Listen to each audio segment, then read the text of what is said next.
pessoal, tudo bem? Sejam bem-vindos a mais uma aula de teoria e prática de controle 1. Bom, pessoal, hoje a gente vai falar dos controladores para o regime permanente. Na aula passada a gente viu os controladores para regime transitório, ou seja, eu queria fazer com que o meu projeto, a parte dinâmica da minha resposta do sistema, ou seja, o regime transitório dela, quando eu faço uma mudança de referência ou então coloco uma perturbação no meu sistema, eu queria ver como é que o meu sistema se comporta dinamicamente a partir de certos requisitos. Então eu queria acelerar a resposta, eu queria mexer no sobressinal do meu sistema, por exemplo. Tá? Então eu estava preocupado com o regime transitório. Hoje a gente vai trabalhar com a resposta com os controladores para regime permanente. Então imaginem a seguinte situação: eu tenho um sistema em que o regime transitório está ok para mim. Eu tenho uma resposta, então vamos supor eu coloco um degrau no meu sistema. Então coloco um degrau no meu sistema e a resposta, por exemplo, tem uma dinâmica legal, estabiliza num tempo bom, tá?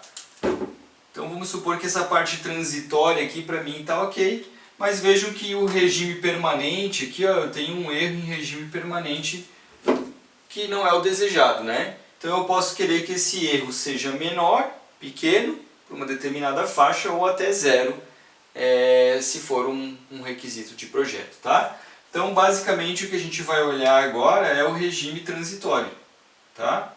Daqui para cá, ó.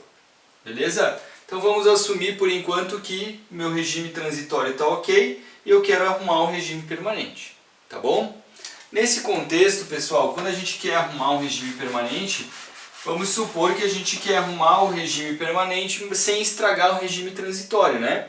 Então pode até ser que eu tenha projetado um controlador para regime transitório, um PD ou um avanço de fase, como a gente viu na última aula, e agora eu quero incluir um controlador para regime permanente para arrumar esse caso aqui. Ou não, ou ele já era bom, né? Simplesmente em malha fechada já estava legal o regime transitório, eu só quero corrigir o regime permanente agora, tá bom? Então esse é o contexto dos controladores que a gente vai trabalhar agora. Bom, então assim como a gente viu o avanço de fase e o PD para regime transitório, agora para regime permanente a gente vai ver o atraso de fase e o controlador PI. Vamos ver primeiro o atraso de fase. Então a ideia do atraso de fase, pessoal, segue praticamente a mesma do avanço de fase. Então o meu controlador vai ser um ganho, um zero e um polo.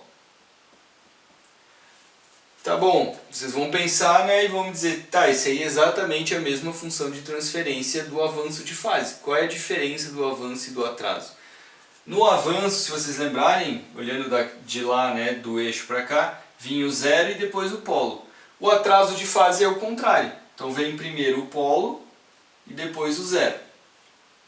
Tá?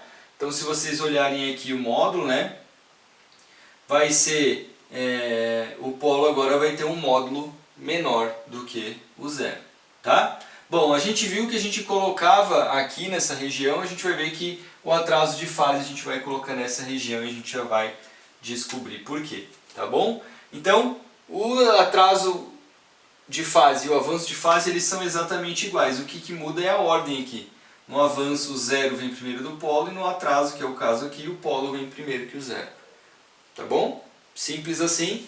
Também a vantagem do atraso de fase, ele pode ser montado como uma malha de elementos passivos, capacitores, resistores e indutores, por exemplo. E pode ser construído esse controlador simples, tá? A gente vai ver como é que ele funciona no erro em regime permanente. E depois a gente vai falar do PI, tá?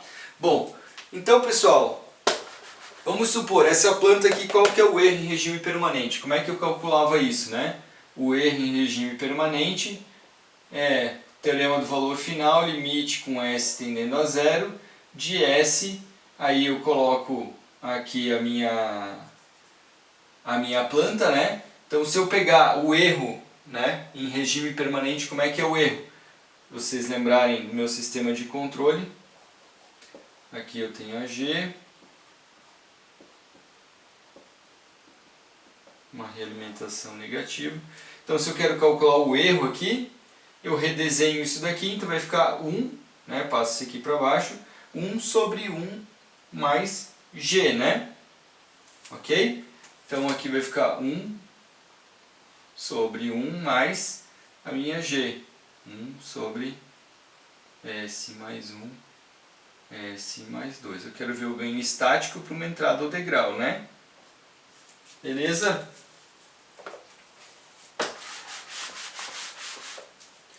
Calculando isso daqui, então, meu erro em regime permanente, isso daqui vai ficar assim, né? S mais 1,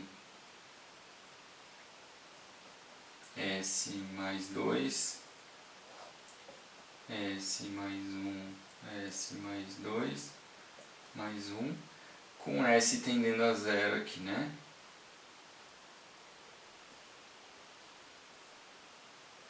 Então isso daqui vai ficar 2 sobre 2 mais 1, 2 terços, tá, pessoal? Então o meu erro em regime permanente para minha planta aqui em malha fechada é 2 terços, ok? Então 0,66. Então vejam que lá naquele exemplo, né, que eu dei aqui esse erro aqui, então é 2 terços. Beleza? Então tá, o meu requisito de projeto seria, por exemplo, assim, então eu quero um erro em regime permanente, sei lá, menor ou igual que 0,1. Poderia ser um requisito de projeto, né? Então vejam, eu tenho um requisito de projeto aqui, 0,1, e ele está dando 2 terços. Então eu preciso colocar um controlador para melhorar o meu requisito de projeto. O meu regime permanente é atender esse requisito, ok? Bom, pessoal, então como é que eu posso fazer isso? Se eu vou colocar aquele controlador, né, que tem um polo e um zero. Então vejam, vamos fazer genericamente aqui esse daqui do erro e colocar esse controlador.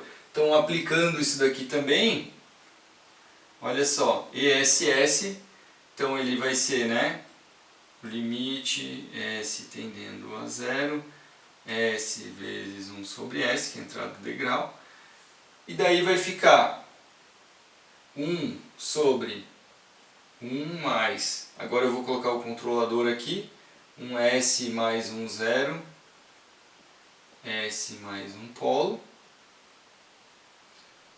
beleza? E a planta, né? Mas eu vou colocar ela genérica aqui, então eu vou colocar aqui assim, ó, um num de G e um den de G. Numerador de G e denominador de G genérico, tá? Aplicando esse limite aqui, então, isso aqui vai ficar ESS, vai ser igual a 1 sobre 1 mais, aí vai ser o valor de Z, vezes o num G de 0, dividido pelo P, vezes um den G de 0. Readaptando isso daqui, então vai ficar assim, né? P den G de 0 dividido por P den G de 0 mais Z numerador de G 0. Tá? Bom, então o que eu quero fazer aqui, pessoal? Eu vou isolar a relação P e Z e deixar em função de ESS. Então eu vou passar esse aqui para cá, aí eu vou ter assim, ó, ESS que multiplica P den G de 0 mais Z numerador G de 0 é igual a P denominador G de 0, ok? Agora olha só, eu vou deixar esse termo aqui e vou passar esse aqui para lá. Então vai ficar assim, Z ESS numerador de G de 0 igual, os dois termos têm P aqui, eu vou colocar em evidência, P. Aí vai ficar denominador de G de 0 menos ESS e SS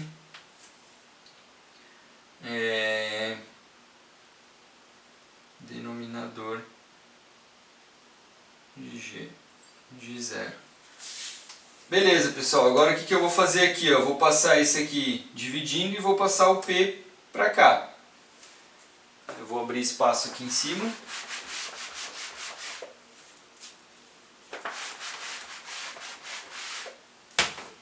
E aí eu vou chegar nessa conclusão aqui, ó. Z sobre P vai dar igual, então, denominador G de 0 menos ESS denominador G de 0 dividido por ESS numerador G de 0. O que eu cheguei aqui, pessoal? G, numerador e denominador de G de 0 é o ganho estático aqui, né, aplicando para S igual a 0 numerador e denominador de uma planta qualquer. Dado o ESS que eu quero, eu acho a relação entre o zero e o polo. Então essa distância entre o zero e o polo, tá, é o que vai me dizer qual que é o erro estático. Tá? Qual que é o erro em regime permanente que a minha planta vai ter. Ok, então pessoal, vamos aplicar nesse exemplo, tá? Então eu pego esse resultado e vou aplicar nesse exemplo. O meu erro em regime permanente desejado é 0,1, então vamos calcular aqui, ó, Z sobre P, denominador de G0, então é colocar S igual a 0 aqui no denominador, então isso daí dá 2, né? 2 menos 0,1 vezes 2 dividido por 0,1 vezes o 1 aqui, né?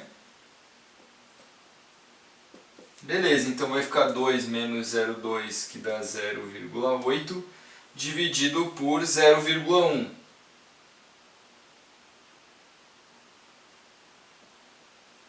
Que é 8, né? Então vejam, essa relação aqui, pessoal, ela dá 8. Ou seja, a razão entre o 0 e o polo tem que dar 8 para que eu tenha esse erro de 0,1. Beleza, então agora a gente pode fazer o nosso projeto aqui. E eu sei que a distância aqui, a razão entre o 0 e o polo, tem que ser de 8.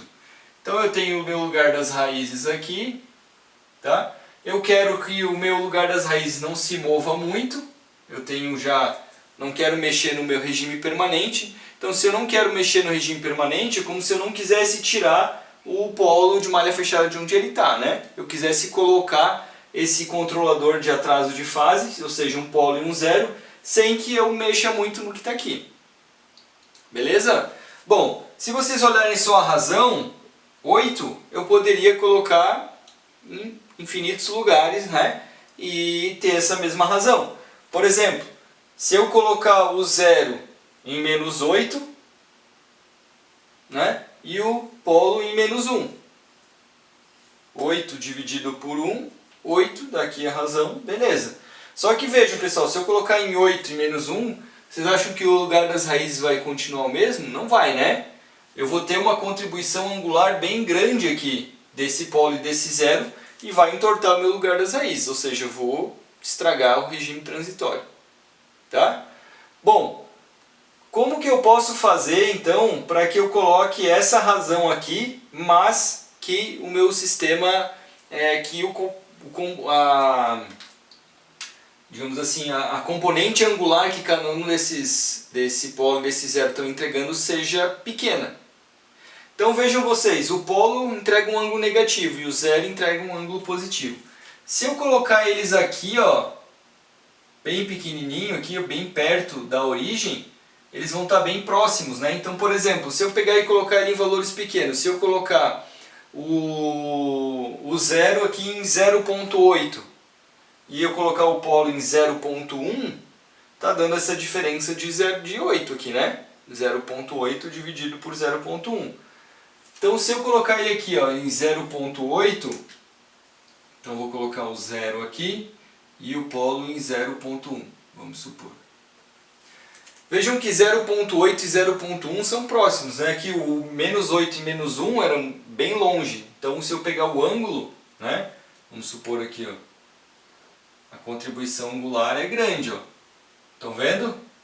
Agora, se eu colocar eles bem pertinho da origem, 0,8 e 0,1, a contribuição angular aqui, ó, vejam que quanto mais próximo de 0 eles estão, eu consigo manter a diferença de 8 e deixar eles bem pertinho um do outro, né? Então, por exemplo, se eu colocasse 0,08, aqui seria 0,01.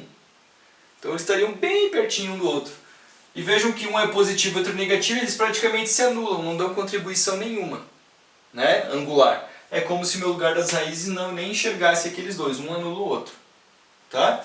Então, é uma forma de eu colocar esse ganho, né, colocar o erro estático onde eu quero, sem atrapalhar a resposta transitória que eu já tinha. Então, basicamente, pessoal, o que eu tenho que fazer é colocar eles bem pertinho da origem lá, né, e que daí eles vão contribuir bem pouco, vocês vão ver que eles não vão atrapalhar. E qual é a distância? Tem que ser 8, que aí vai entregar esse erro em regime permanente de 0,1. Tá? Bom, mas aí vocês podem pensar, tá, se eu coloco em 0,8, 0,1 é uma coisa, mas por que eu não coloco então em menos 0,00008 e menos 0,00001, né?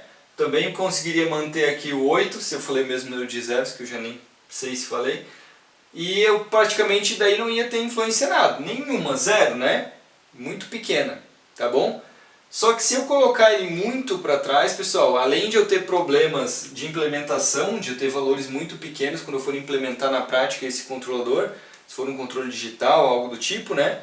Ou até os componentes que eu precisaria para montar isso daqui, pode ser que eu não consiga um valor tão preciso, tão pequeno, tá? Outra questão, pessoal, é que esse zero do controlador não vai estar lá quando eu faço para a resposta à perturbação. Então eu vou acabar deixando a resposta à perturbação muito lenta para o meu sistema. Então, de novo, sempre olhando a resposta para uma entrada referência, mas também analisar para uma resposta entrada ao degrau, para a entrada à perturbação. Tá? Então vejam que eu tenho aqui uma relação de não colocar tão perto o zero, né? Não colocar tão perto ao ponto de eu atrapalhar muito a dinâmica e nem tão longe a ponto de eu deixar muito lento a minha resposta à perturbação, tá? Então eu defino aqui a posição do zero e depois a partir disso daqui eu defino a posição do polo.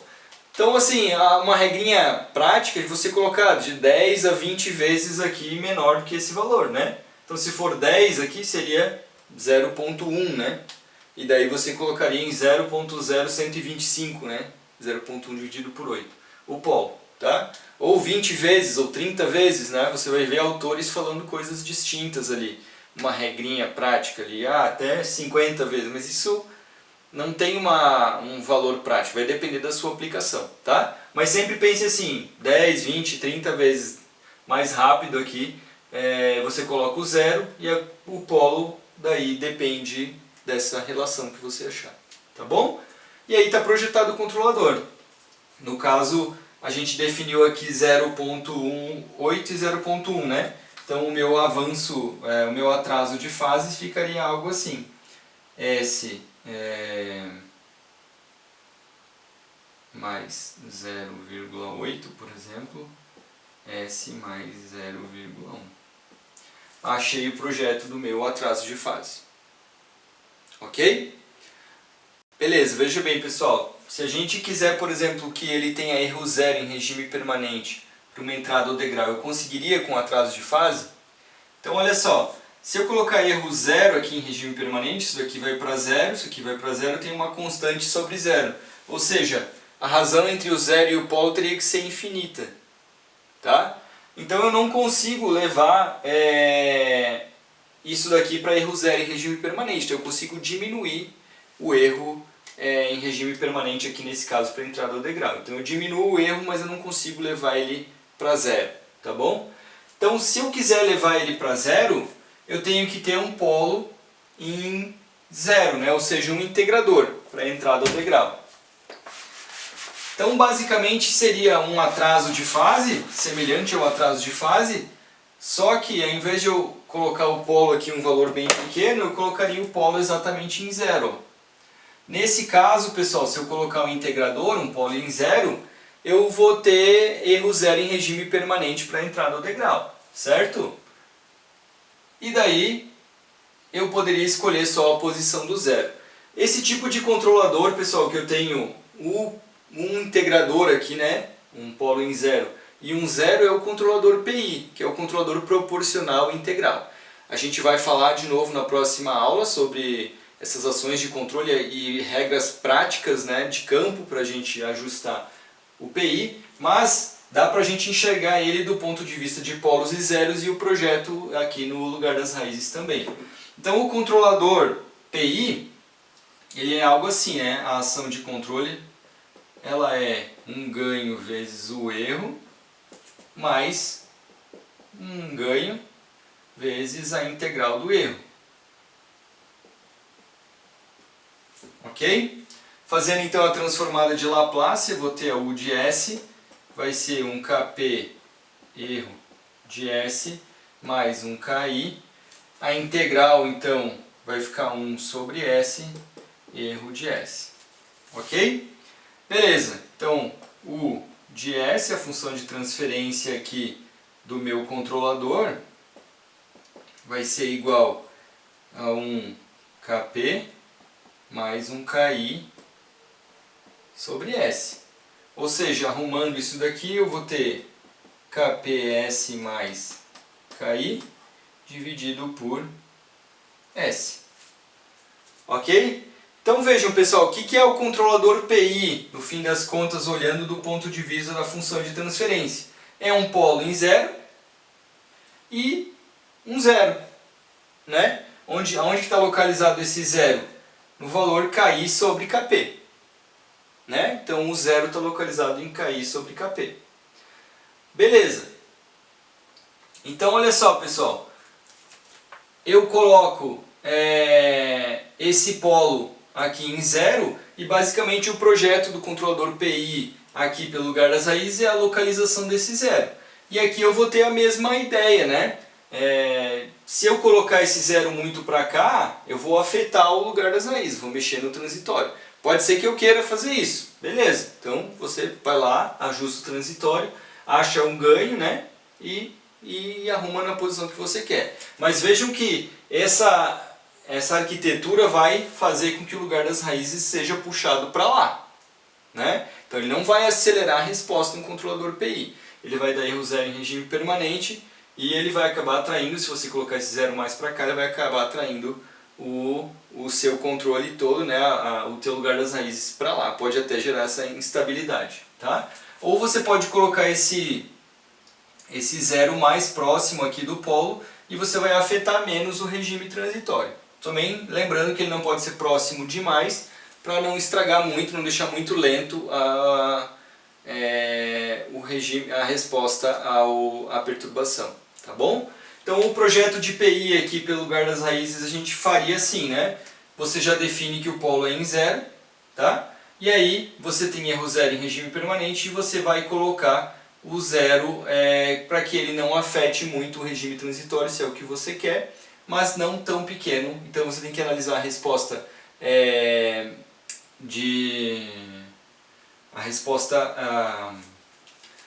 rejeição à perturbação, tá? Para ver se ela não vai ficar muito lenta, tá? E também ficar analisando o regime transitório que você quer, tá bom? Então o projeto vai passar por aí. Beleza. Essa é uma forma de fazer, a gente consegue enxergar. Hoje em dia com ferramentas computacionais a gente consegue analisar, deslocar esse zero mais para lá e mais para cá olhando esse tipo de resposta, então dá para a gente calcular. Se a gente quiser calcular na mão aqui mesmo, dá para você escolher a posição do zero 10 vezes, 20 vezes aqui menor, né, do que o polo mais lento. E aí a gente pode calcular pela deficiência angular se ele está passando no ponto que a gente quer, tá bom? Da mesma forma que a gente calculou para avanço de fase, a gente pode calcular aqui a partir da deficiência angular. Na próxima aula, pessoal, a gente vai ver regrinhas práticas para que a gente possa calcular o PI, né, com coisas mais de campo, mais experimentais, que como se usa bastante também na prática, mas a gente também pode calcular ele mais claramente pensando que o PI é basicamente um integrador e um zero no meu sistema, tá bom? Daí eu posso calcular aqui, achar o valor do zero e achar o ganho, né, para parar no ponto que eu estava, e daí sim eu descobri os parâmetros KP e KI, tá bom? Beleza.